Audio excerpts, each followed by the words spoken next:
Словам Хрыста з нагорнай казані, усё тое, што ты хочаш, каб іншыя людзі рабілі табе, тое і ты рабі ім. Ніхто ўсур'ёз не прымае катэгарычнага імператыву Канта.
Вялікая ўвага да яго тлумачыцца тым, што ініцыяваў працэс сам прэзідэнт.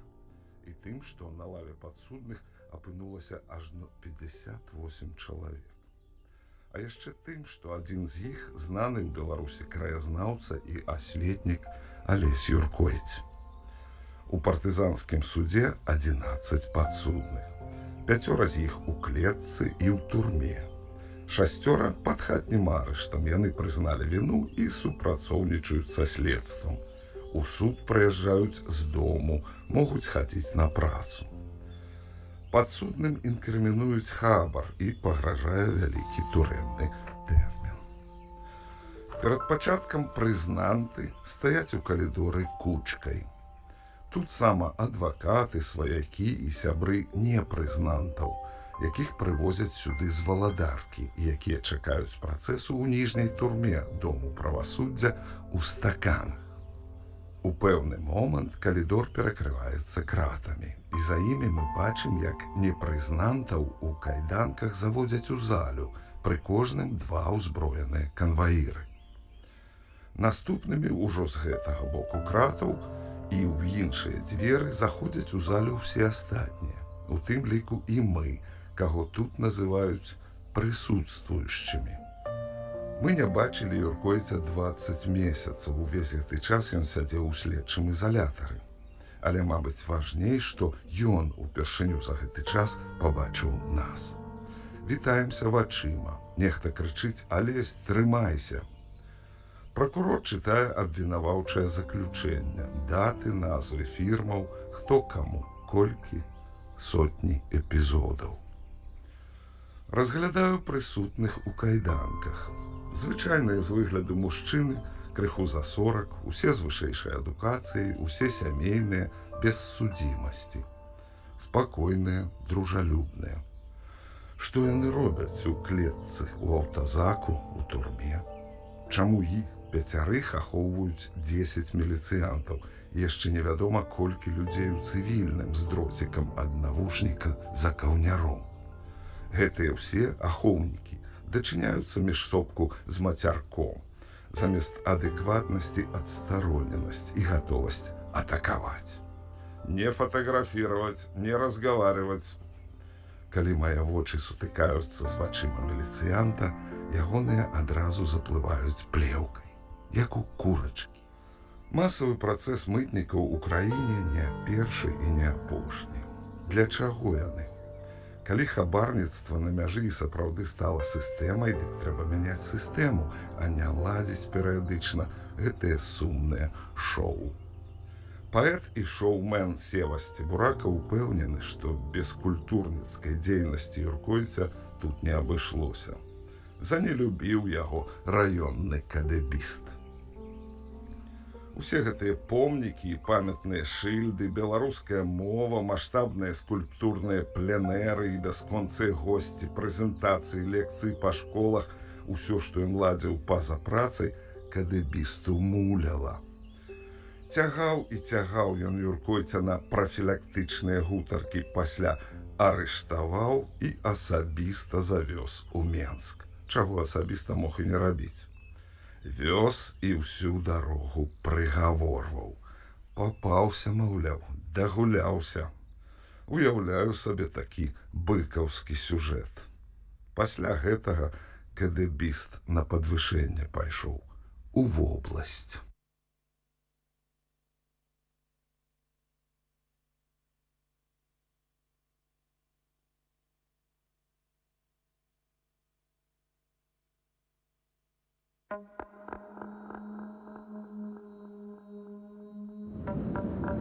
Доўга Хоміч чакаў названага брата. Дзень, два, 4. Тыдзень прайшоў, а Бацкеля і не з'явіўся. Не з'явіўся і на тыдзень другі, а і Бацкель. Засумаваў Цімур, як зразумеў, адбылося што. І ценю сумневу не засталося. Сябар застаўся ў краіне мёртвых. Не прынясе барабана адтуль, сам застанецца празрыстым ценем. Ценем, што вечна сумуе па нашым свеце. Што рабіць было Хомічу? Хочаш, не хочаш, а трэба ехаць па сябра. Трэба ехаць у службу «Адно акно» Мінскага гарадскога выканаўчага камітэта. Взяў Хоміч жэтон на метро і паехаў у службу. Стаў сераду чаргу, у аўторак быў наш герой ля акенца. «Хачу, дарагая, — сказаў тады Хоміч, — пабачыць названага брата майго Айбацкеля. Сябра б майго б мне ўбачыць». «Хто вы яму? Родны які або хто?» «Дзе, дарагі вы мінчанін, ваша даведка на спатканне па-за чаргою з героем, што спусціўся ў краіну памерлых па добрай волі з тым, хто забароны парушыў. Вось, — кажа, — даведка мая, і акуратна 2000 наяўных даляраў працягвае». «Добра, — кажа чыноўніца, — пачакайце». 3 тыдні чакаў яшчэ Хоміч, як выходзіць мужик у акулярах, кажа: «За мной вы ідзіце, дарагі наш мінчанін, зараз я вас правяду да службы адных дзвярэй». Доўга ісці не прыйшлося. 2 калідоры, 3 лесвіцы, 6 паваротаў. Насамрэч, у тым тупіку дзверы былі толькі адны. Адчыніў іх мужик у акулярах, але не шырока. Шырока яны ў прынцыпе не адчыняліся. Адышоў ад дзвярэй той мужик, падышоў да іх Хоміч. За тымі дзвярыма Бацкеля і стаіць. Як бы ён сам, але не. Толькі Айбацкеля ці. «Што нарабіў ты, брат мой названы?» — Хоміч пытае. «Што нарабіў, таго не паправіш, што нарабіў, таго не адменіш», — адказвае Хомічу сябар. «Што бачыў ты, сябра мой, Айбацкелю ў мёртвых краіне? Што адбываецца там?» «Шмат я бачыў. У асноўным я бачыў памерлых, все памерлыя тут, апроч тых, хто яшчэ не памерлі». «Як так можа быць, што памерлыя не памерлі?» — пытаў тады Айбацкеля Хоміч. «Там у вас што, патрыятызм пануе або рамантычная проза, паэзія сімвалізму?» «Можа быць, проста павер мне, што можа, дарагі ты мой сябра Цімур. І без агалцелага патрыятызму, без угару мілітарызму, без паэзіі сімвалізму у краіне памерлых можа быць рознае. Але пытай лепш пра важнае штосьці, бо адчуваю, што час мой сыходзіць, як пясок з будаўніцтва ў прыватнай машыне прараба. Скажы, дарагі мой названы браце, ці бачыў ты Маркса і Энгельса з паміж мертвякамі?» «Так, бачыў я і Маркса, і Энгельса, розных я бачыў марксістаў і неамарксістаў. Не пазайздросціш ім. Жывуць за мурам горада, ядуць аб'едкі, ядуць, што не даелі свінь. Дарагі ты мой сябра, любы мой Айбацкель, ці бачыў ты класікаў беларускай літаратуры ў краіне мёртвых?» «Так, бачыў я і Купалу, і Коласа, всіх я бачыў. Ходзяць сабе, размаўляюць у рыфму. Мой сябар, скажы, ці бачыў ты ахвяраў войнаў і генацыдаў?» Бачыў я забітых у розных войнах. Жаўнераў і генералаў, цывільных, маладых і старых. Розныя лёсы іх у краіны памерлых. Скажы, ці бачыў ты маці маю? Так, я бачыў яе, твою маці. Сказаў бы, што добра за ёй усё, але не магу табе хлусіць. Хто скажа, што добра ў памерлага ўсё? Памерла яна, гэтым усё і сказана. Ці значыць гэта, што памерлыя ўсё яшчэ дыхаюць, ці значыць, што ніхто не памёр, што плакаць не трэба, што ўсе дагэтуль жывыя? Не значыць, сябра, не значыць. Памерлыя мёртвыя. Яны толькі празрыстыя цені ў тваёй галаве, толькі з вобразам сябра ў ёй ты цяпер размаўляеш. Не вернеш нікога ўжо, ніхто ж адсюль не выходзіў. Не выйду ні я, не выйдзеш ні ты, як памрэш. Толькі вобразы будуць твае ў памяці іншых людзей. Як памруць і яны, то ўжо ніхто не ўзгадае, не застанецца нічога, то не спяшайся сюды, кожны сюды патрапіць. Дарагі бацкіну, сябра, скажы мне, ці добра табе там жывецца самому? Нядобра. Ці будзе там добра калісьці мне?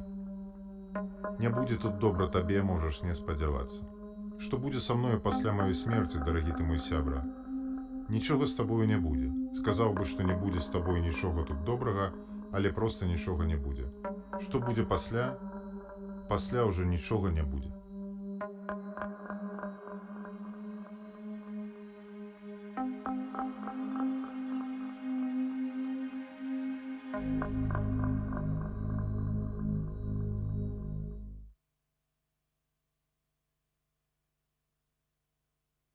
Зарослава Камінская, «Калядны стол». Мінск, Галіяфы, 2019. Парэчкавае сочыва. Слоік з парэчкавым сочывам стаяў у шафе з посудам, дзе яго ніхто не шукаў. Іншыя ўжо знайшлі, і яны, спустошаныя, чакалі наступнага лета. А гэты схаваўся за талеркамі, таму затрымаўся да лютага. А напаўнялі яго яшчэ ў ліпені, ягада за ягадай, хвіліна за хвілінай. Спачатку парэчкі падалі ў вядро грукочачы, бы кроплі дажджу, а пасля набралася дно і стала ціха. Ягада за ягадай, хвіліна за хвілінай. Буйныя, чорныя, налітыя, крыху з павуціннем, крыху з засохлым лісцем. Адну абхапіў лапкамі жук, ды так і ўпаў з ёю ў вядро, трымаючы ў абдымках. Ягада за ягадай, хвіліна за хвілінай. На пальцах заставаліся чырвоныя, падобныя да крыві плямы, калі лізнуць салодкія. Ягада за ягадай, хвіліна за хвілінай. Бясконцыя кусты, бясконцае неба, бясконцае сонца. Як надакучыць маўчаць, можна пачаць размову, і пакоцяцца слова за словам, ягада за ягадай, хвіліна за хвілінай. Дзед, як быў малады, паехаў зарабляць на шахты далёка ў Расію. Тут ён толькі на зямлі працаваў, а там, пад зямлёю. Тут збіраў залатое, зялёнае, чырвонае, жывое, а там чорны вугаль. І так непадобна было гэта новае, чорнае, цвёрдае жыццё да таго, што меў раней. Што і не ўпэўнены быў, ці былі, калі тая вёска, свая хата, сям'я. Там ён і спаткаў бабулю. Яна таксама без мінулага нічога за сабой не мела. Так яны і падабраліся адзін да аднаго. Ягадка да ягадкі. А зараз абодвух няма. Калі ў вядро скоціцца сонца, на галінках нічога болей не застанецца. Ягады занясуць у дом і пакінуць адпачыць. Бо здаецца, што і яны стаміліся і гудуць, як напрацаваныя рукі, ныюць, як скамянелыя спіны. Наступным ранкам парэчкі памыюць, ператруць з цукрам і паставіць кіпець. З дна рондаля падымецца вецер, які заснуў у кустах і так і патрапіў у пастку. Забуркоча, вырвецца на паверхню, паспрабуе вызваліцца, ператворыцца ў белую аблачынку, каб вылеціць у расчыненую фортку. Але занадта салодкае сочыва, не адарвацца. І аблачынку з'ядуць, назваўшы пенкай. А што рабіць? Гэта жыццё, а не казкі. За вокнамі цёмна, а значыць, вельмі позна. Забавіліся. І калі будуць разліваць сочыва, то падасца, што гэта разліваюць летнюю ноч, густую, сіне-фіолетавую, з маленькімі бубачкамі зоркамі. Разальюць і закрыюць, падпісаўшы, як мастак падпісвае твор, «Парэчкі 2019», і схаваюць яе да зімы. А ў лютым знойдуць апошні слоік, пра які ўсе забыліся, і з'ядуць з гарачай гарбатай. І раптам пасталеюць на 2 летнія дні. Бо той час, калі збіралі парэчкі, дагэтуль стаяў некрануты, непрамінулы, закансерваваны. А зараз, вычарпалі яго ягаду за ягадай, хвіліну за хвілінай. Снег. Прачынаешся цёмным ранкам і бачыш за акном зянне, якога не было восень. Значыць, ноччу выпаў снег. Бязгучна лёг паўсюль, не прамінуў ніводзін шлях, ніводзін дах, нібыта пыл. І горад цяпер як пакой, куды даўно не заходзілі. Падзьмеш, уздымеш пыл, правядзеш пальцам, пакінеш след. Чый гэта пакой? Не памятаю. Навошта ён? Пачакайце, развіднее, і мы ўспомнім. Абавязкова ўспомнім. А пакуль так добра глядзець на нічыйны пакой, куды даўно не заходзілі і таму забыліся, які ён прыгожы, казачны. Снег як спакой, якога шукалі ўвесь год і не маглі знайсці. А зараз, глядзіце, вось жа ён ляжыць на відавоку.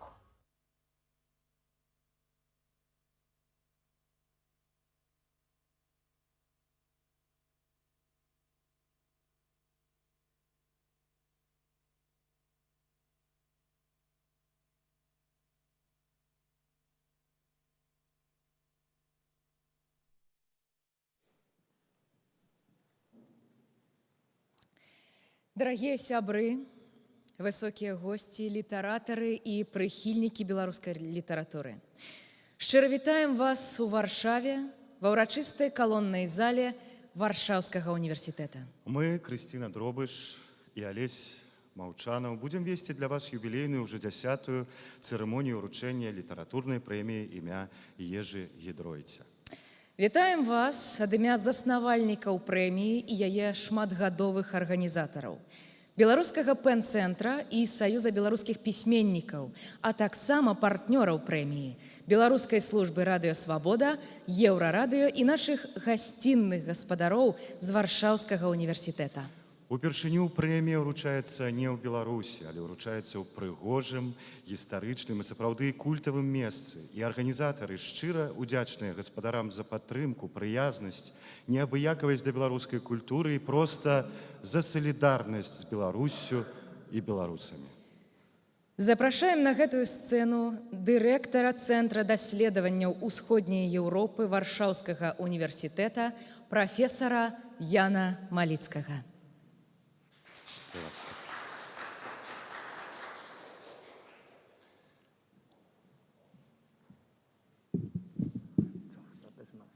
Możecie być, jak wam больше зручно. Nie, no jednak bez maski. Proszę Państwa, chwila jest nadzwyczajna. Ta sala nie bez powodu nazywa się salą uroczystą. Widziała wiele ważnych wydarzeń. Dzisiaj jest wydarzenie nadzwyczajnego typu, bo po pierwsze jest rocznica, jubileusz, o czym jeszcze wspomnę. Nasi koledzy białoruscy wcale nie chcieliby go odbywać poza krajem, ale jeśli już poza krajem, to dobrze się stało, że Studium Europy Wschodniej i Uniwersytet Warszawski. Uwaga druga, bardzo ważna, jest z nami historyczna maska pośmiertna naszego bohatera. Tutaj. Ona ma swoją historię. Są tylko 4 maski pośmiertne, zdjęte oryginalnie po śmierci księcia redaktora. Ich autorem jest wybitny rzeźbiarz emigracyjny Paweł Jocz, żyjący również w Paryżu.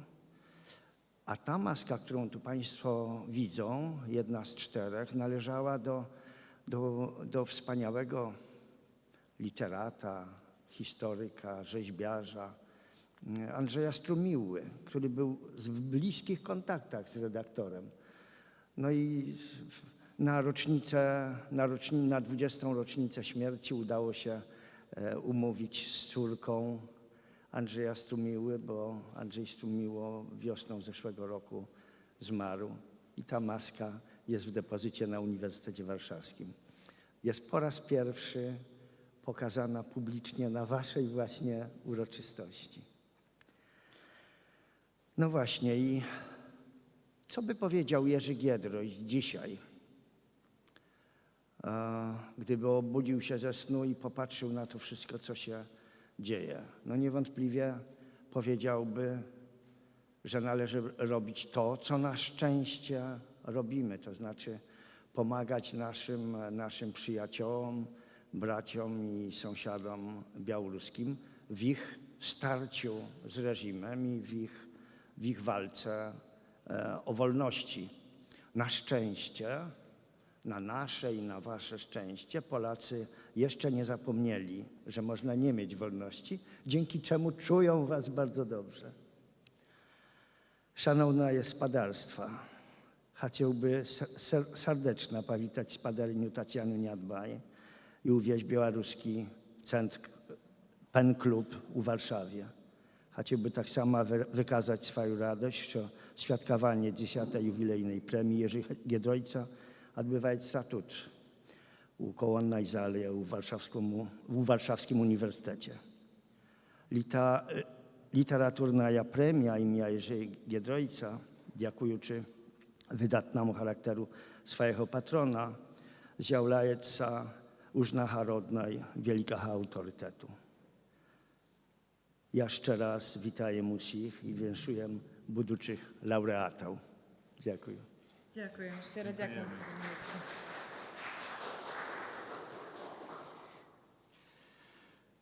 Літаратурная прэмія Гідройця, заснаваная ў снежні 2011 года і ўпершыню уручаная 3 сакавіка 2012 у Сусветны дзень пісьменніка. Сённяшні дзень таксама зусім не выпадковы для літаратуры. Менавіта 26 лістапада 1855 года у Стамбуле адышоў лепшы свет вялікі паэт Адам Міцкевіч. А роўна праз 75 гадоў, таксама 26 лістапада ў Воршы нарадзіўся вялікі беларускі пісьменнік Уладзімір Караткевіч. Чым не добрая нагода менавіта сёння ўручыць прэмію, якая ўжо 10 год яднае нашы краіны і культуры і мае неафіцыйны статус галоўнай літаратурнай узнагароды Беларусі.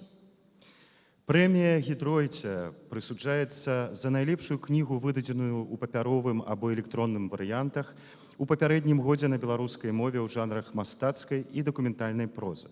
Мэтамі прэміі ад моманту яе з'яўлення было Ушанаваць памяць Ежы Гідройця, публіцыста, палітыка, заснавальніка і рэдактара парыжскага грамадска-палітычнага часопіса «Культура». Ежы Гідройц нарадзіўся ў 1906 годзе ў Мінску і ў сваёй культурнай дзейнасці быў паслядоўным прыхільнікам добрасуседскіх зносінаў паміж Польшчай, Беларусю, Літвой і Украінай. паспрыяць паглыбленню польска-беларускіх стасункаў у галіне культуры, Папулярызаваць сучасную беларускую літаратуру ў Беларусі і Польшчы. падтрымаць актуальных беларускіх пісьменнікаў, паспрыяць выхаду іх творчасці на міжнародны ўзровень. А ці лёгка працавалася арганізатарам прэміі ў гэтым годзе? Запрашаем на сцэну адну з галоўных арганізатарак, намесніцу старшыні беларускага панцэнтру, паэтку Тацяну Нядбай. Запрашаем.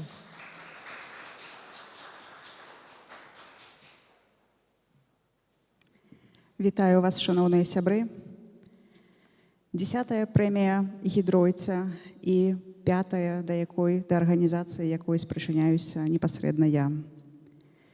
Сёння мы раскіданыя па свеце і намінанты на прэмію, і сябры журы, і суарганізатары. Арганізацыі сузаснавальніцы прэміі ліквідаваныя, сустрэцца ўжывую мы можам толькі за межамі Беларусі.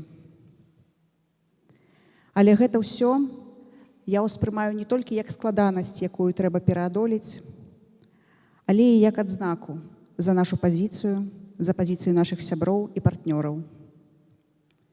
Сёння я хацела б падзякаваць нашым партнёрам не толькі за дапамогу і падтрымку, на якую мы заўсёды можам разлічваць, але і за салідарную і паслядоўную пазіцыю у дачыненні да маёй краіны, Беларусі. Маёй марай было мець урачыстую цырымонію, на якую мы зможам запрасіць усіх партнёраў, усіх, без каго гэтая прэмія не магла б існаваць.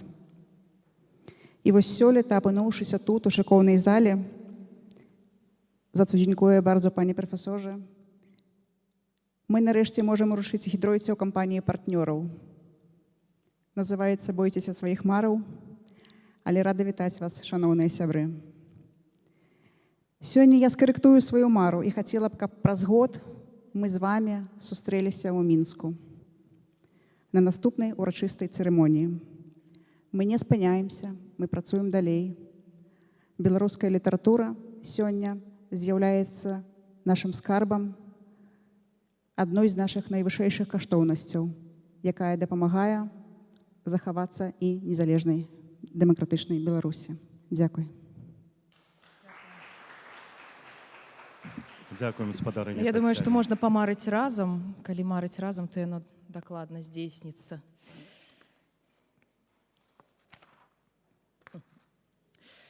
Ад заснавання прэміі ў 2011 годзе сярод яе арганізатараў былі амбасада Рэспублікі Польшча ў Беларусі і Польскі інстытут у Менску.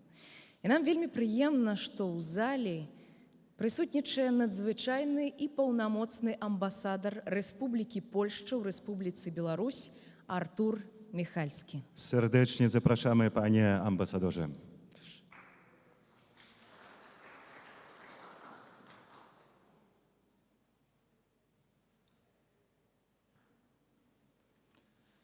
Дзякуй вялікі за запрашэнне на гэту вельмі выдатную урачыстасць.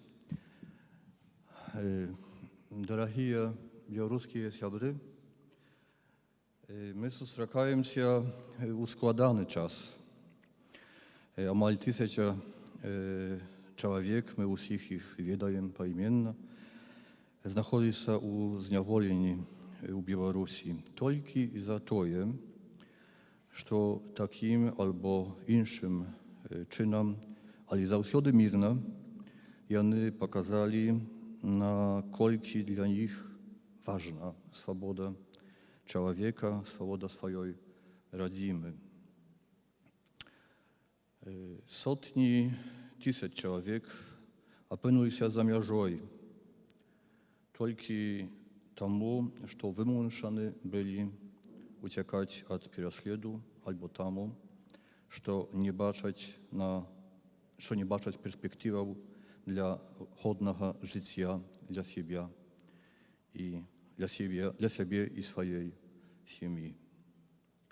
Для многіх з іх, для многіх з вас домам становіцца Польшча, хоць увесь час вы думаеце про свою радзіму і хочаце вярнуцца. Гэта складаны час, але мы павінны выкарыстаць яго, как даведацца больш адзін пра аднаго. Гэта час новага узаемнага пазнання палякаў і беларусаў. І выключную ролю тут адыгрываюць творцы, людзі культуры, пісьменнікі, артысты. Менавіта людзі культуры найлепш расказваюць гісторыю свайго народа, яго вопыт, як сябе, так і сваім землякам, усяму свету, а таксама нам, суседзям. Палякі хочуць слухаць вас, гаварыць. Нашу гісторыю і сучаснасць, як і вобраз нашай будучыні трэба асэнсаваць яшчэ раз. Каштоўнасць нашага суседства неабходна адкрыць нанова. Хто мы адзін для аднаго? Думаю, што гэта тэма, якая можа натхняць. Гэтыя роздумы патрэбны нам усім, не толькі на ўзроўні інтэлектуальных разважанняў, але, мяркую, яны маглі бы набыць пэўныя мастацкія формы. Вялікі дзякуй арганізатарам за запрашэнне на сённяшняе мерапрыемства. Я памятаю свой удзел ва ўручэнні прэміі Геройса ў Мінску. І у мяне таксама ёсць гэта мара, про якую уже вы сказали. Я веру, што дзень, калі узнагароды будуць зноў урачацца ў Мінску, настане, і веру, што гэта здарыцца хутка. І адбудзецца тое ў прыхожым месцы з мноствам гасцей, свабодных людзей. Прэмія Геройса – гэта ўзнагарода для выдатных творцаў, людзей, замілаваных у сваёй роднай мове, сваёй роднай культуры.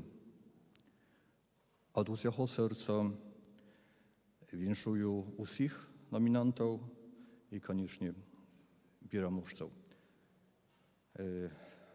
Дзякуй вялікі за гэта запрашэнне. Я вельмі шчаслівы, што магу быць разам з вами. Дзякуй. Шчыра дзякуем. Мы таксама вам дзякуем за падтрымку і за веру ў нашу свабоду. Папярэднімі лаўрэатамі прэміі Ежы Гідройца ў розныя гады былі Павел Костюкевич, зборная Рэспублікі Беларусь па негалоўных відах спорту. Владимир Некляев, аўтамат з газіроўкай, з сіропам і без. Ігор Бабкоў, хвілінка, 3 гісторыі. Віктор Касько, час збіраць косці. Макс Шчур, завяршыць гештальт. Зміцер Бартосік быў у пана Верабейка гаварушчы. Уладзімир Арлоў, танцы над горадам. Ілля Сін, лібіда. Сергей Дубавец, тантамарэскі. Сёлета у складзе журы прэміі працавалі літаратурны крытык Наста Грышчук, Літаратар, журналіст і крытык Сергей Дубавец. культуролог, крытык і эсеіст Максім Жбанкоў. Літаратуразнаўца, доктар філалагічных навук, прафесор Анжела Мельнікова. Літаратар, літаратуразнаўца, намеснік старшыні Саюза беларускіх пісьменнікаў Алесь Пашкевіч. У гэтым годзе ў шорт-ліст прэміі ўвайшлі 6 кніг. Сергей Абламейка, Каліноўскі і палітычнае нараджэнне Беларусі. Мінск, Радыё Свабодная Еўропа, Радыё Свабода, 2020. Ева Вежнявец, па што ідзеш, воўча? Мінск, Фляумбаум, выдавец Роман Цымбераў, 2020. Сергей Календа, Акварыум, Гісторыя аднаго юнацтва. Мінск, Логвінаў, 2020. Артур Клінаў, Локісаў, Вільня, Логвінаў, 2020. Таня Скарынкіна, Райцэнтр. Мінск, Фляумбаум, выдавец Роман Цымбераў, 2020. Андрэй Федарэнка, Жэтон на метро, Мінск, мастацкая літаратура, 2020. Спецыяльна да цырымоніі былі падрыхтаваныя буктрэйлеры гэтых 6 кніжак прэтэндэнтаў на ўзнагароду. Прапануем зараз паглядзець іх. Ролікі будуць чаргавацца з выступамі фіналістаў праз Zoom, а таксама словамі, што даслалі нам з Менску удзельнікі журы. Можа быць, усё гэта разам заахвоціць вас прачытаць гэтыя кнігі фіналістаў, калі вы гэтага яшчэ не зрабілі. Ну што ж, увага на экран? Так?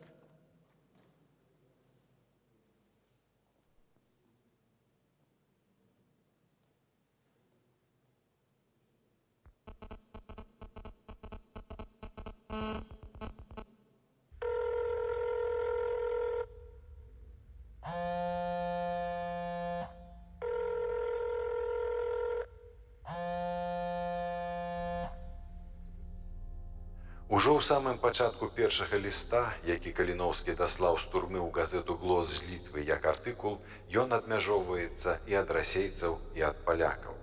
Пісьмо аддрукуйце, каб знаў свет Божы, як мужыкі-беларусы глядзяць на маскалёў і паўстанне польскае. У гэтай і наступных частках лістоў з-пад шыбеніцы ён працягвае выкарыстоўваць уведзенае ім у ранейшай публіцыстыцы паняцце народнай, мужыцкай праўды, праўды беларусаў або беларускай праўды.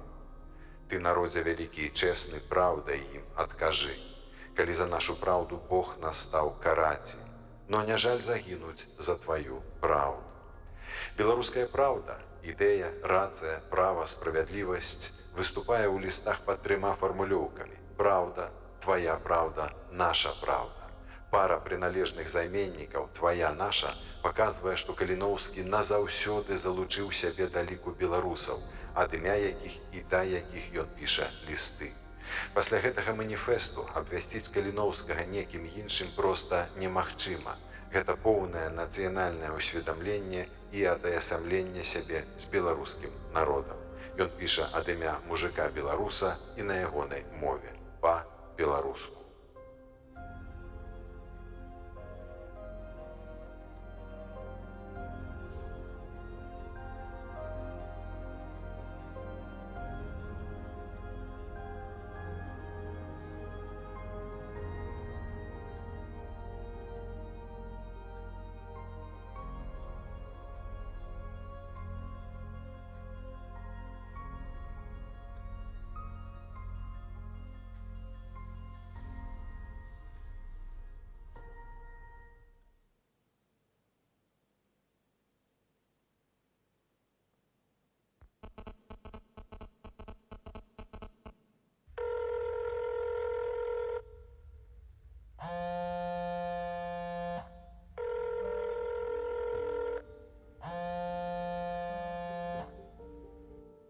Напэўна, гэта самае складанае пачуць у тваім каханым яго ўласныя ноты.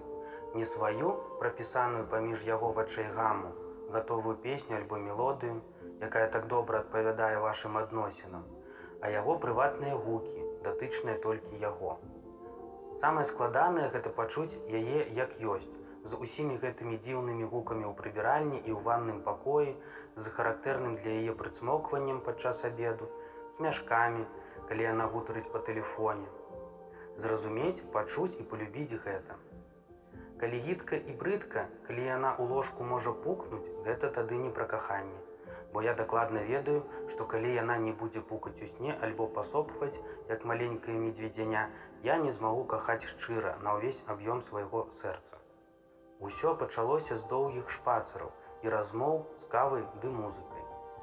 Паўсюль, дзе мы былі, быў гук нашых словаў на фоне лаунджа, эмбіента, альбо я выбіраў штосьці са свайго ўласнага спісу ў тэлефоне. Акеан Эльзы пасаваў нашаму агульнаму настрою. Мы доўга маўчалі, калі чулі обіймі, альбо я доўга маўчаў, калі чуў першыя гукі Коко Шанель.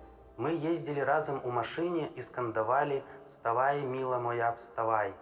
і ўяўлялі, як уся наша краіна устае і пачынае жыць па-новаму, як нам хочацца, каб не сядзець вечна ў складзе СНД з захадам сонца над Багнаю, але каб нас было не спыніць, не стрымаць.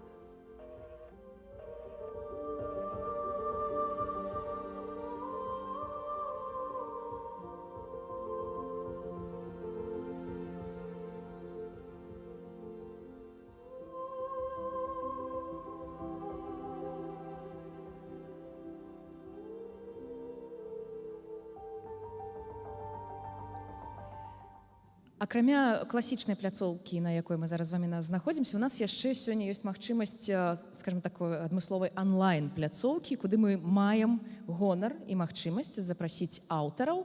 І мы запрашаем да эфіру Сергея Календу, буктрэйлер па кнізе якога мы толькі што паглядзелі. Ці можам мы падключыцца? Калі ласка.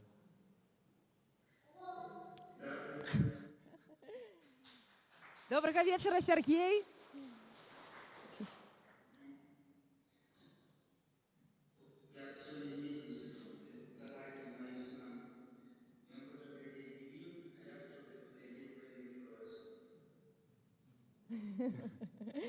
Давайте глядзець разам, глядзець і удзельнічаць.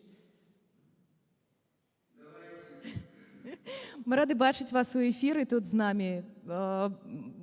Я не ведаю, ці бачыце вы нашу прастору цудоўную, дзе мы знаходзімся. Вось. Перадаем прывітанне дзіцячаму голасу на фоне. Гэта цудоўны саундтрэк.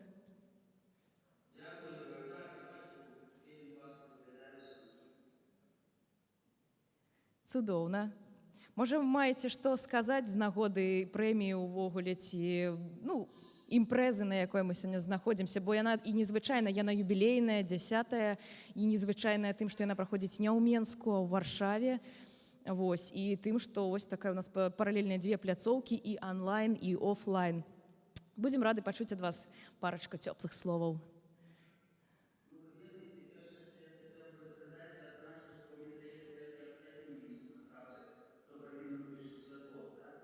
Так, у аэрапорце трэба, каб хтосьці выключыў святло. Гэта Ягор Марціновіч хацеў зрабіць, але...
Ну, у любым выпадку, я рада, што кніга ёсць на свеце. Я дзякую вам за гэта, бо мне здаецца, што для беларускага пісьменніка выдаць цяпер кнігу — гэта ўжо вялікая перамога. Гэта ўжо такая своеасаблівая прэмія, якую ты атрымліваеш, проста атрымліваючы першую кнігу, вось першы друкаваны варыянт, які ты атрымліваеш у рукі, калі ты беларус у Беларусі. Таму я ўжо віншую. Так, зычым вам перамогі.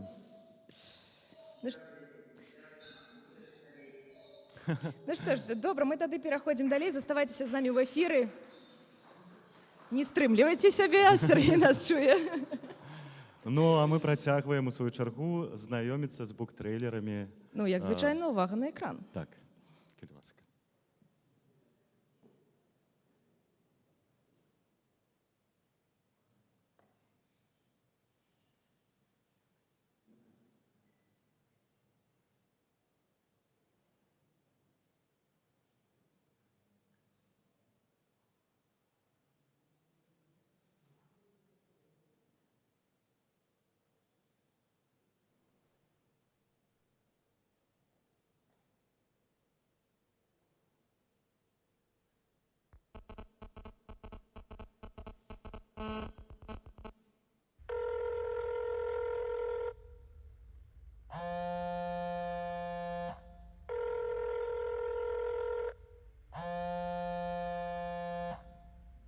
Ведаеш лепшых людзей, чым артысты цырка?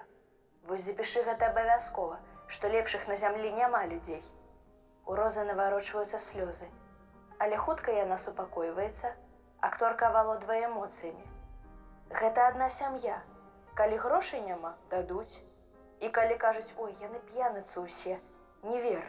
Артысты цырка не п'юць, і я скажу чаму. Вось я, калі раніцаю той дзень да іх прыбегла, а клетку з вечара не разбіралі, каб утаймавальнік смог рэпеціраваць, я ўселася ў 3-м або 4-м радзе.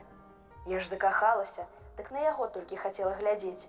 Раптам ён кажа: «Девушка, вы мяне мешаете работать». Нічога сябе, я ж тихенько сяджу. Я вам потым объясню, вы не обижайтесь. И ты разумеешь, я за инструмент свой и вышла. Справа была ў тым, што я напарфумавалася, і гэта перашкаджала і львам сканцэнтравацца. Моцная парфумерыя адцягвала.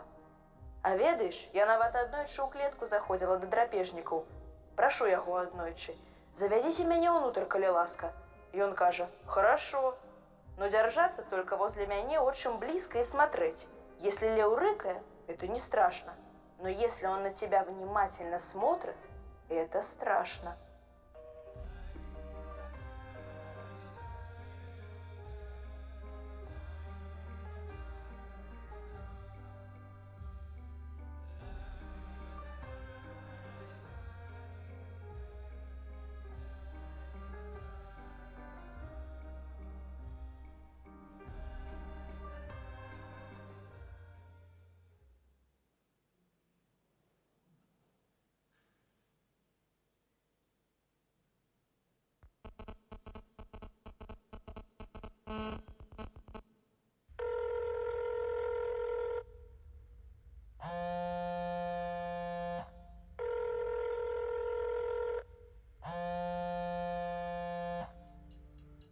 Нервуетеся. Значит, правда. Ну, дык добра. Вернемся до справы ваша. Грамадзянин Локісаў паправіў сябе Лапіцкім. Дык вось, вам, як нашчадку роду Шэметаў, хоць вы і спрабуеце ад іх адхрысціцца, мусіць быць вядома адно ваше фамільнае дзівацтва. Дзівацтва дзіўнае, прынадзіўнейшае. Я нават не ведаю, як яго вымавіць, каб не выглядаць ні куку, ні чалавекам, што пыхнуў перад працай, як вы, кагаце, мелі ласку пра мяне падумаць. Гэта быў удар ніжэй за пояс. Лапіцкі проста на вачах ператвараўся ў нейкага дэмана. Як ён мог здагадацца, што Локісаў пра яго падумаў? Добра, пра лузерства і пра ўцёкі для гэтага не трэба быць вялікім псіхолагам. Дастаткова паглядзець на яго і ягоную машыну. Але следчы нібы сканаваў і яго думкі. Не, гэта не Дабралюбаў і не пан Скамарога. Гэта проста чорт нейкі. Дык вось, працягваў Лапіцкі. Дзівацтва або, скажем, мягчэй, незвычайнасць заключаюцца ў тым, што шэметы не зусім людзі. То бок людзі з аблічча, але ўнутры звяры. А калі больш дакладна, мядзведзі. Разумееце? Пярэваратні яны. Усе як адзін былі, або, кажучы мовай паэтычнай, вупыры, ваўкалакі. Хоць гэта не адно і тое ж. Правільнае вызначэнне гэтаму феномену – локіс. Слова, якое ў перакладзе са старалітоўскай значыць мядзведзь пярэвараці.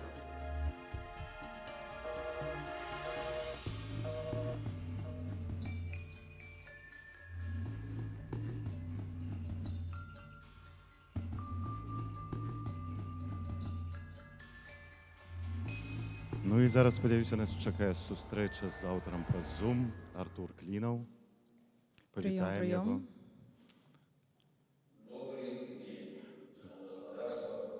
Добрый день, Артур.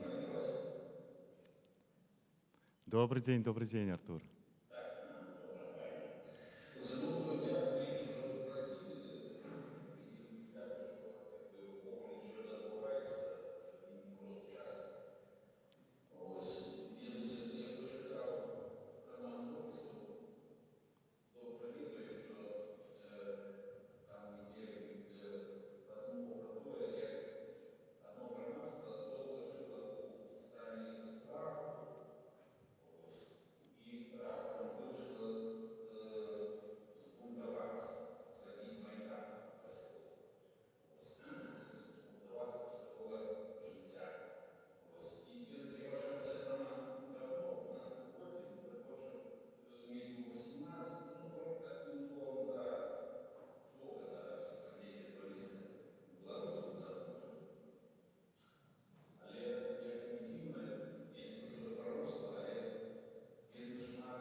Страху, притым вернуліся ўсе, я не кажу, што вярнулася толькі адна частка грамадства. Не, страх може бути усі. І влада, і хто за владу, і хто супраць. Це такий стан, як страх пронизує, притинає усе. Што рабіць у гэтай сітуацыі мастаку, пісьменніку, аўтару? Я думаю, что, конечно, есть один и только выход из этой ситуации для автора – это ствараць. Потому что, ведаеце, я чым больш жыву, то тым больш мне застаецца некага апраўдання для чалавека і для цывілізацыі. Тым менш слова, як у яе абарону я могу падыскаць. Это не только мне, потому что шмат таго. Жыццё — гэта такое расчараванне ў чалавека. Але у чым я, напэўна, што я, напэўна, могу сцвярджаць. Адзінае, што застанецца добрае пасля чалавека, пасля цывілізацыі, гэта творы мастацтва. Это архітэктура, гэта філазофія, гэта кніжкі, гэта жывапіс, гэта тое, што чалавек стварае. І гэта апраўдвае ўсё. То есть, не ўсё, конечно, але гэта вялікі шанец для апраўдання чалавека і яго цывілізацыі. І гэтыя змрочныя часы таксама сыдуць. Не маем дзівацца, што сыходзіць. Але пасля іх застануцца толькі творы мастацтва. Толькі гэта будзе самым вартым, што застанецца ўсяго. Дзякуй вялікі. Дзякуй, Артур. Дзякуй, Артур. Мы таксама ў гэта верым, ствараем і верым разам. Дзякуй вялікі. Ну што ж, у нас яшчэ ёсць ліст ад удзельніка журы, культуролага, філосафа і крытыка Максіма Жбанкова. Маю прыемнасць яго прачытаць. Паважанае спадарства, сутнасць прэміі Гідройця асабіста для мяне пазначаць перспектывы, ды адзначаць істотнае. Сёлета гэтую сваю місію праект выканаў на 100%. Што застаецца рабіць у краіне скручаных кранаў ды зачыненых межаў, дзе з філосафаў робяць палітвязняў, а з палітвязняў дзіцячых літаратараў? Тое, што мы можам лепш за ўсё. Каштаваць катастрафічную прыгажосць жыцця ды ператвараць яе ў тэксты. Шчыра віншую нас усіх з паспяховым фіналам чарговай літаратурнай авантуры.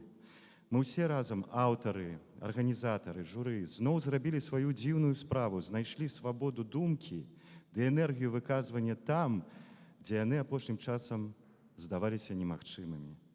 Дзякуй. Дзякуй вам, спадар Максім. Ну вось так пераклікаецца, мне здаецца, са спадаром Клінавым, што ствараць, што застаецца нам, ствараць.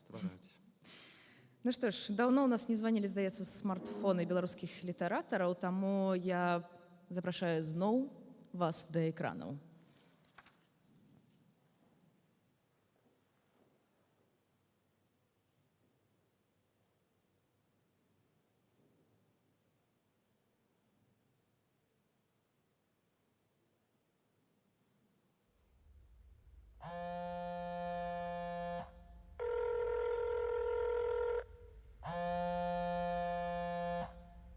Калі памерла старая бібліятэкарка, Рына пайшла працаваць на яе месца. І гэта быў найшчасліўшы час. Бібліятэка размяшчалася ў старой кулацкай хаце, крактала ад халадоў і гарачыні, усё ніжэй асядаючы ў зямлю. У бібліятэку людзі прыходзяць па адным. Самотны бібліятэкар і самотны чытач. Гэта зусім іншы від кантакту. Рына патрохі апускалася ў багну, пачала забаўляцца з людзьмі, калі хто даваўся ў знакі. Угледзеўшы Варэлю, якая яшчэ падаўсцела за гэтыя гады і стала падобная на вулей, Рына ў думках расхіляла жаўтлявае сала на спіне настаўніцы і бачыла яе хрыбетнік, кволы з востренькімі адросткамі на кожным пазванку. Пазванок чалавека нагадвае пастуховую дуду, 3 адросткі і круглы мех. Цісні на адросткі, слухай, як яны храпушчуць. Рына ішла за Варэляй і глядзела, як тая хапаецца за паясніцу і застывае, а потым праходзіла міма, глянуўшы на настаўніцу як мага больш выразна. Варэля моцна пастарэла, твар абсунуўся ўніз і пакрыўся бародаўкамі, не раўнуючы, як велікоднае цеста з разынкамі. Не было каму помсціць. Ніводзін чалавек не варты варожасці больш, чым на 5 хвілін.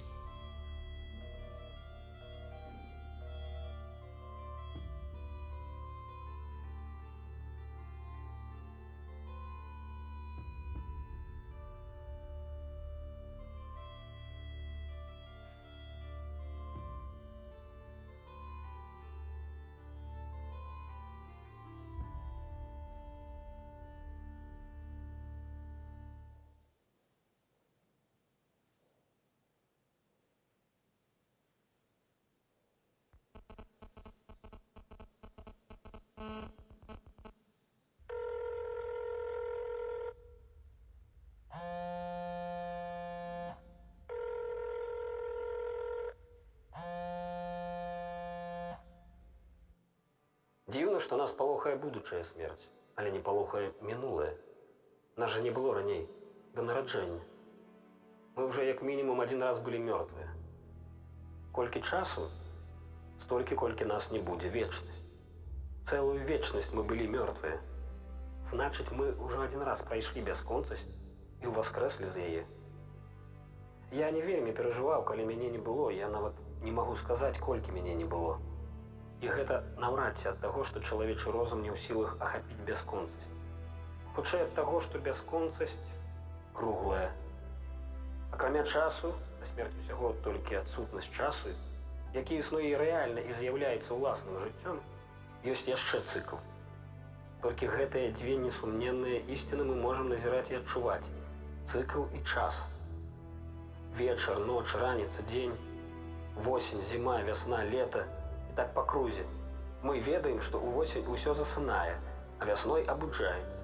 І толькі чалавечага жыцця чамусьці 3 часткі. Яна абрываецца на зіме, што само па сабе абсурд. Бо цыкл не з 3, а з 4 частак. Мы пакорліва развітваемся з гэтым светам зімой, без надзеі абудзіцца ў весну. Чаму? Калі ўсё цыклічна. Бо з таго свету ніхто не вяртаўся? Дык можа, рана яшчэ? Можа, пакуль не вяртаўся?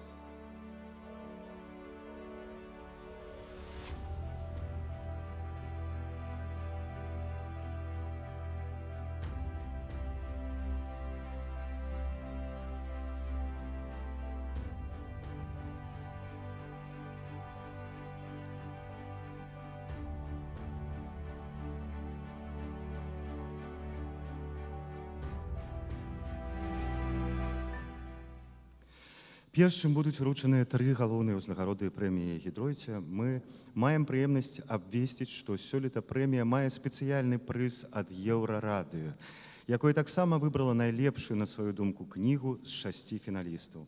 Ці супадзе гэты выбар з рашэннем журы, даведаемся праз некалькі хвілінаў. А пакуль запрашаем на сцэну дырэктара Еўрарадыё Паўла Свярдлова, каб агучыць сваё рашэнне і ўзнагародзіць аўтара ці аўтарку. Прашу, Павел. Калі ласка.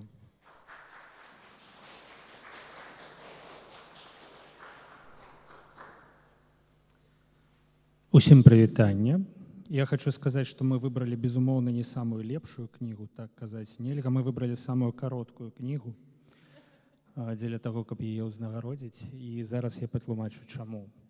Справа ў тым, што кнігі і радыё, як на мою думку, мусяць быць саюзнікамі, таму што за чытача і за слухача апошнім часам даводзіцца змагацца, канкураваць з больш новымі медыямі, з'явамі, і я адмыслова кажу не больш сучаснымі, а менавіта больш новымі, таму што мне здаецца, што ні радыё, ні тым больш кніга ніякай сучаснасці не згубілі, нягледзячы на тое, што цяпер ужо 21 стагоддзе.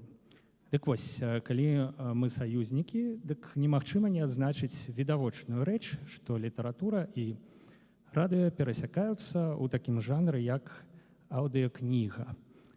Запіс аўдыёкнігі – гэта працэс даволі цяжкі, складаны, працаёмкі. Менавіта таму тым тлумачыцца наш выбар. Самая кароткая кніга, але я не скажу, што яна нам не падабаецца. Безумоўна, выдатны твор. Гэта твор Евы Віжнавец «Па што ідзеш воўча», і мы, Еўрарадыё, запішам гэтую аўдыёкнігу сваімі магчымасцямі. Шаноўная Ева, я не маю зараз ніякай паперкі з сабой, ніякага сертыфіката такога, каб вот уручыць. Ну, але верце майму слову, усё будзе зроблена. Дзякуй вялікі. Цяпер галоўныя прызы. Шчыра віншуем і запрашаем уладальніцу спецпрыза на сцэну. Калі ласка. Акуратненька. Мы вас падтрымаем. Хто, калі не вы? Дзень добры, шановнае гаспадарства, я хвалююся. Вось, прабачце, я хвалююся. Да таго ж, калі гучаць радкі маёй кнігі, я пачынаю плакаць ад іх недасканаласці. Я задумала, каб гэта было прыўкрасна, атрымоўваецца не заўжды прыўкрасна. Што ж я магу сказаць? Дзякуй дарагому еўрарадыё, я лічу, што гэты прыз з'яўляецца звянчэннем нашага раману 14гадовага, бо я была звязаная з гэтым еўрарадыё 14 гадоў, і гэта былі найшчасліўшыя 14 гадоў майго жыцця. Што ж яшчэ я магу сказаць? Я сяджу сярод гэтых багоў і герояў, і я хачу звярнуцца зараз да іх. Мне здаецца, што мы, беларусы, ужо нацярпеліся, калі ласка, дарагія гістарычныя багі і героі, муза гісторыі, зрабі так, каб наша будучыня была светлай.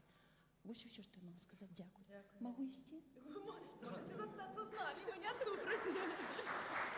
Дзякую вам за гэтыя вельмі важныя словы, мы вас таксама падтрымліваем. Ну і нашы віншаванні, безумоўна. Будзем чакаць і разам слухаць. Я думаю, што да наступнай прэміі мы можам і зрабіць прэзентацыю і аўдыёкнігі.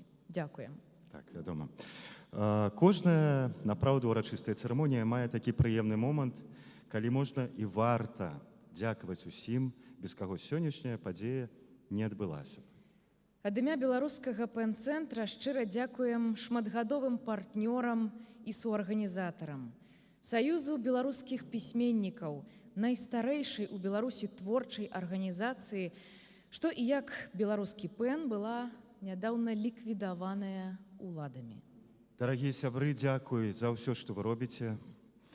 Трымаемся разам і, нягледзячы на ўсе перашкоды, працягваем рабіць сваё.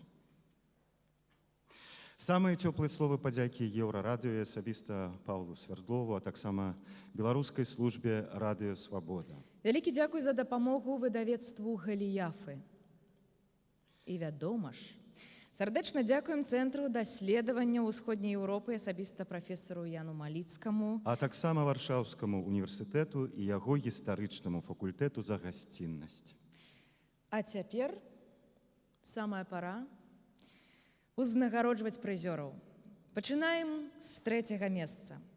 Узнагарода за яго магчымасць выдаць новую папяровую кнігу, чый выхад падтрымае Саюз беларускіх пісьменнікаў. Імя прызёра ці прызёркі мы пачуем зараз з вуснаў намесніцы старшыні пэн-цэнтру Таццяны Нядбай. І зноў запрашаем Таццяна. Прывітанне ўсім яшчэ раз. Традыцыйна прызы за 3-е і 2-е месца ўручае Саюз пісьменнікаў, а я дазволю сабе выступіць сёння у гэты момант, у гэтай іпастасі, тым больш, што з'яўляюся сябрам ліквідаванага Саюза беларускіх пісьменнікаў.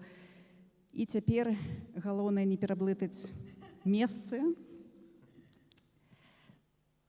Абяцаю, што экспертнае журы прэміі «Гідройца» не ацэньвала кнігі ні па даўжыні, ні па кароткасці, ні па іншых такіх параметрах.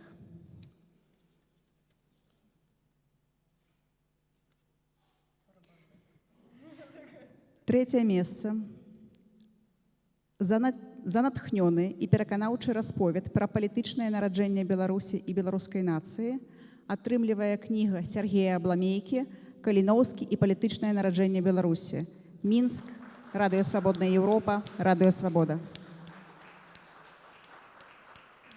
Вы видите, калі ласка, нам Сергея на экран, калі можна? У нас, здаецца, онлайн та ўзнагарода выходзіць за 3-е месца. Мы чакаем у эфіры пераможцу.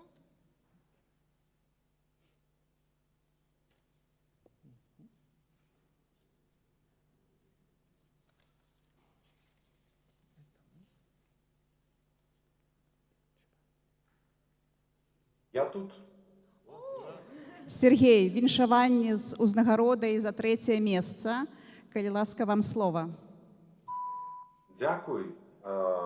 Я не чакаў, што кніжка забярэцца так высока і ў 6-ку трапіць. І перад пачаткам цырымоніі я, конечно, не хваляваўся, цяпер вот хвалююся. Магу сказаць, што і тое, што яна забралася, попала ў 6-ку, і тое, што вот ёй далі 3-е месца, я бяру на конечно, на кошт свайго героя. Калісьці ў другой палове 80-х гадоў это вельмі важна, што сёння дзень нараджэння Владзіміра Караткевіча. Бо ў другой палове 80-х гадоў моладзь беларуская, беларускамоўная, у 26 лістапада збіралася на магіле Караткевіча на ўсходніх могілках. І, конечно, для нас, я належаў да гэтай моладзі тады, і для нас была вельмі важная асоба Каліноўская. Это культавая кніжка і культавы персанаж. Пасля на яго сталі нападаць, фальсіфікаваць нейкую праўду пра яго. І вот я напісаў кніжку. І мне здаецца, што это даволі аргументаваны адказ крытыкам Каліноўскага. І я вельмі рады, што ён ацэнены журы ў складзе такіх паважаных людзей. Дзякуй за гэтую ацэнку. Дзякуй, Сергей. Мы абавязкова пры першай жа магчымасці перадавом вам дыплом за 3е месца, а таксама ад Цэнтра даследавання ўсходняй Еўропы у нас ёсць кніга «Беларускі гістарычны агляд» таксама для вас у падарунак. Усе прызёры атрымаюць таксама гэтую кнігу.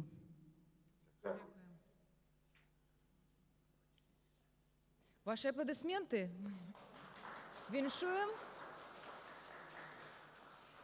І пераходзім да ганаравання кнігі і яе аўтара, што атрымалі 2е месца. Узнагародай паводле добрай шматгадовай традыцыі будзе творчая стыпендыя ў Швецыі на востраве Готланд з магчымасцю працаваць над наступнай кнігай у мясцовым доме творчасці. Узнагарода ўручаецца дзякуючы дапамозе Саюзу беларускіх пісьменнікаў. А запрашаем усю яшчэ раз Тацяну Нядбай, нам ужо вядома. Ганаровая місія. Зноў у нас па тэхнічных прычынах не змог далучыцца сёння Бярыс Петрович, таму я выконваю ягоную функцыю таксама. Узнагароду за 2е месца атрымлівае за засваенне новага фармату айчыннага нон-фікшн, дзе стварэнне поліфанічнага свету беларускай правінцыі спалучаецца з непасрэднасцю аўтарскага выказвання, Таня Скарынкіна за кнігу «Райцэнтр. Мінск. Фляумбаум. Выдавец Роман Цымбераў». Таня, віншую, таксама павінна быць на онлайне. Просім, калі ласка, ўключыць.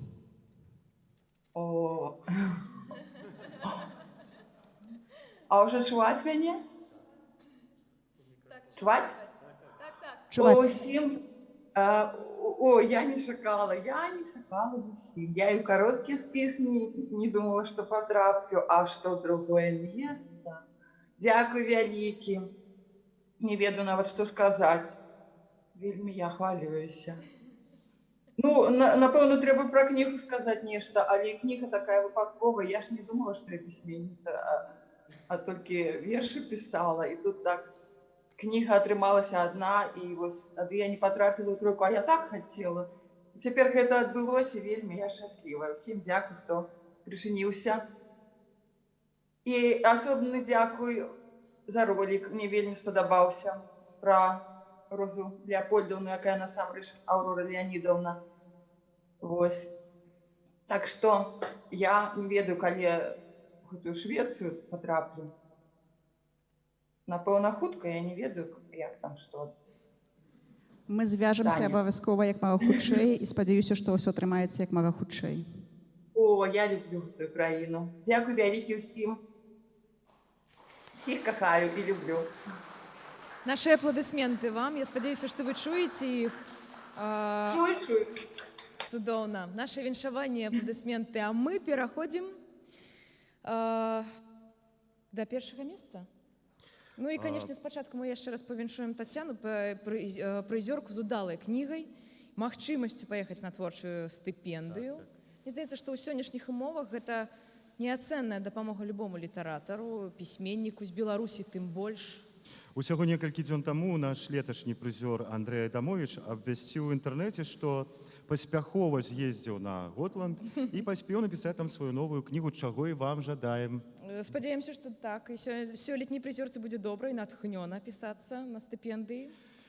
Ну а зараз увага, увага, яшчэ раз увага. Самая ўрачыстая хвіліна нашай цырымоніі мы даведаемся, хто атрымае першую ўзнагароду, а разам з ёй літаратурную славу лаўрэата. Ці лаўрэаткі прэміі імя Ежы Гідройця за 2021 год.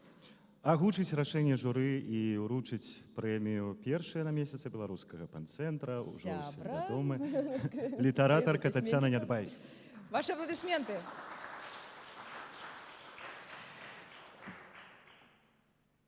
Я не буду спяшацца, але і не буду доўга цягнуць інтрыгу. Хочу сказаць, што сёлета мы намагаліся прывесці ў Варшаву 2 камплекты кніг шорт-лістараў, каб паказаць, каб вы маглі гэтыя кнігі пагартаць, а можа быць і набыць.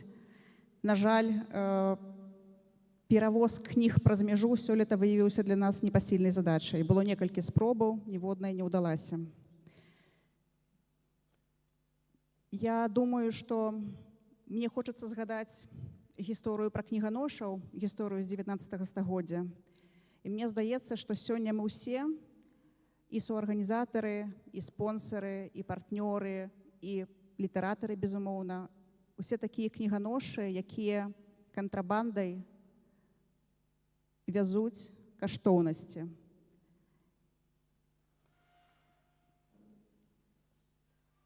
Ужо? Я таксама хвалююся. За стварэнне арыгінальнага мастацкага хранатопу і перадачу аўры беларускасці на фоне глобальнага свету і універсальных каштоўнасцяў прыз за першае месца атрымлівае Ева Вежнавец з кнігай «Па што ідзеш воўча», Мінск, Флёмбаум, выдавец Роман Цымбераў.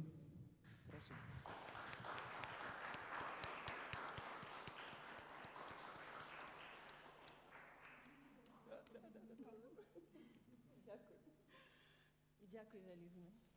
Яшчэ раз дзякую вялізна. Ну што, я оскаровскую прамову не рыхтавала. Яшчэ і разгубілася страшэнна. Дзякуй вялікі, мае каханыя і дарагія, што вы ўсе прыйшлі сюды. Дзякуй прэміядаўцам, дзякуй беларускаму пэн-цэнтру, Саюзу пісьменнікаў вялізна дзякуй. Дзякуй дарагой маёй другой маці Польшчы, mother-in-law, якая мяне пад крылышка пад сваё ўзяла. Асабліва дзякуй Нямецчыне, таму што гэтую кніжку я пачала пісаць у вілле Леона Фейхтвангера, атрымаўшы ад урада федэральнага Нямецчыны такую стыпендыю. І пісала я гэтую кніжку 10 гадоў. А яшчэ 10 гадоў я вельмі моцна наракала, што прэмія Гідройця не дала ніводнага першага месца за 10 гадоў кабеце. І вельмі прыемнае супадзенне, што гэтай кабецінай аказалася я. Гэта ніколі не пашкодзіць. І я не хачу гаварыць занадта доўга, я хвалююся і збіваюся, таму я хацела бы сказаць самую важную рэч. Я вось зараз стаю тут з кветкамі ў цёплым месцы сярод прыязных людзей у цалкавітай бяспецы, але нагадаю, што дзесяткі, магчыма дзесяткі, прынамсі я так лічу, беларускіх літаратараў, журналістаў, пісьменнікаў, эсэістаў знаходзяцца цяпер у жахлівых умовах беларускіх турмаў. І на іх мусіць скіраваная быць нашая ўвага. Зараз я магу прыгадаць толькі Ягора Марціновіча, а галоўнага рэдактара нашай Нівы, які знаходзіцца ў страшнейшых умовах без святла і паветра. Андрэя Скурко, які піша вершы цудоўныя свайму маленькаму дзіцяці, таксама седзячы ў каменным мяху, і Максіма Знака. Памятаймо пра іх, няхай нашыя вочы будуць скіраваныя на іх. Вось і ўсё, што я хацела сказаць з гэтай нагоды. Вялізна дзякуй вам усім.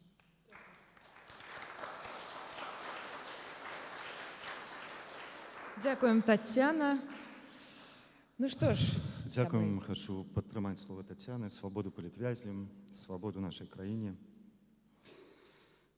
Сябры, варта сказаць, што апроч уручаных 3 прэміяў і спецыяльнага прыза, усе 6 пісьменнікаў, а сярод іх Сергей Календа, Артур Клінаў і Андрэй Федарэнка, атрымаюць дыпломы фіналістаў.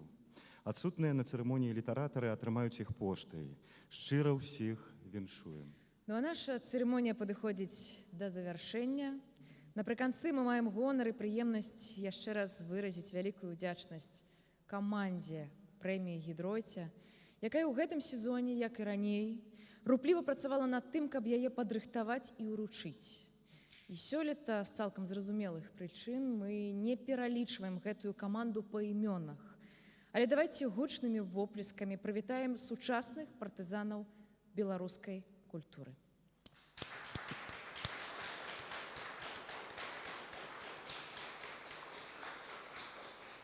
І вядома, шчыры дзякую усім, хто прыйшоў у калонную залу Варшаўскага універсітэта і быў з намі на цырымоніі, а таксама ўсіх, хто глядзеў цырымонію онлайн. Сустрэнемся абавязкова праз год на новай прэміі «Гідройце». Чытайце беларускія кнігі, сачыце за навінкамі і перачытвайце класіку. Вашыя вядоўцы Крысціна Дробыш, Алесь Малчанаў. Жыве беларуская літаратура! Жыве Беларусь!